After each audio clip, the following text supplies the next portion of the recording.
డెఫినెట్‌గా కొంచెం పెద్ద బడ్జెట్ సినిమానే 'రాకాస' అనేది. అంటే రెగ్యులర్‌గా ఒక ప్రొడ్యూస్ చేసే సినిమాలప్పుడు బడ్జెట్ కంట్రోలింగ్ ఇలాంటివన్నీ ఉంటాయి కదా! మీకున్న ఎక్స్‌పీరియన్స్ ఎలాంటిది? అంటే ఈ సినిమా ఖర్చు విషయంలో గానీ, బడ్జెట్ కంట్రోల్ విషయంలో గానీ, అంటే మీకు ఎక్స్‌పీరియన్స్ పర్సన్ మన్య రమేష్ గారు లాంటి ఎక్స్‌పీరియన్స్ పర్సన్ ఉండటం వల్ల మీకు ఈజీ అయిపోయిండొచ్చు. సో, మీ ఎక్స్‌పీరియన్స్ ఎలాంటిది? అంటే అనుకున్న బడ్జెట్‌లోనే పూర్తి చేసారా? లేకపోతే అనుకున్న దానికంటే ఎక్కువైపోయిందా బడ్జెట్? లేదండి.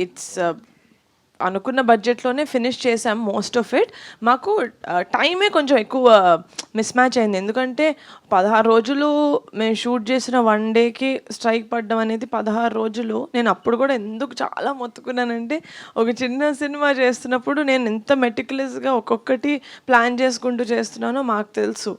అది 1 డే షూట్, అది కూడా సెట్ షూట్ అయిన వెంటనే ఇది అయింది. ఆ 16 డేస్ ప్రాబ్లమ్ అయింది. దాని ఒక్కదాని వల్లే కాదు. 16 డేస్లో యాక్టర్స్ డేట్స్ ఉంటాయి. మీరు చూస్తున్నారు, మాకు తనిఖీల్ బర్ని గారు, బ్రహ్మాజీ గారు, these are all actors who are doing multiple films. మేము డేట్స్ కూడా అడ్జస్ట్ చేసుకోవాలి, అదంతా ఉండింది కదా. తిను కూడా she was doing a film. ఎవరిది ఇవ్వలేదు అని చెప్పలేదు, అందరు ఇచ్చారు, కానీ అడ్జస్ట్ చేసుకోవాల్సింది. We put them in that spot. ఈ 16 రోజులది ఆ డామినోస్ లాగా వెళ్తూ ఉండింది. సో డేట్స్ వల్ల మాకు యూనో ఎక్కువ ప్లానింగ్, కొంచెం ఆ స్ట్రెస్ ఇది అయింది. కానీ ఎలా మేనేజ్ చేయాలి, ఎలా అకామిడేట్ చేయాలని బడ్జెట్ విషయంలో nothing. We were very happy. మేము ఎంతైతే అనుకున్నామో that much budget we finish. Charan గారి దగ్గర నుంచి వచ్చిన కాంప్లిమెంట్స్ ఎలా? అంటే మీరు ప్రమోట్ చేసిన విధానం కానీ, ఈ సినిమా ఆయన ఎలాగో కొంచెం ప్రమోషనల్ కంటెంట్ చూశారు కదా చరణ్ గారు, రామ్ చరణ్.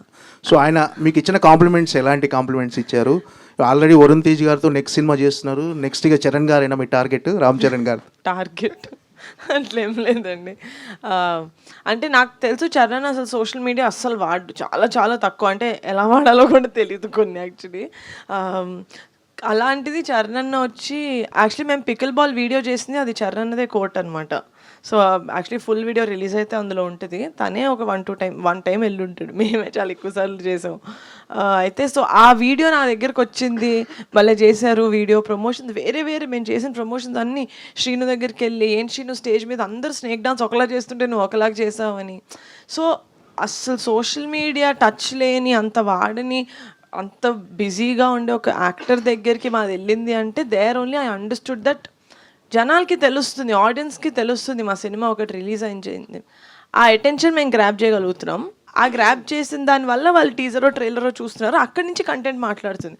సో చరణ్ అన్న చెప్పినప్పుడు నాకు అదొక వ్యాలిడేషన్ లాగా అనిపించింది. ఓకే, మనం వెళ్తుంది, మనం అనుకుంది అవుతుంది అని. So the biggest compliment that he gave was, మీరు ప్రమోషన్స్ బాగా చేస్తున్నారు, మీ వీడియోలు బాగా అవుతున్నాయి కదా, మీరే చెప్పండి మరి పెద్ద డీల్ అవ్వట్లేదని అని. సో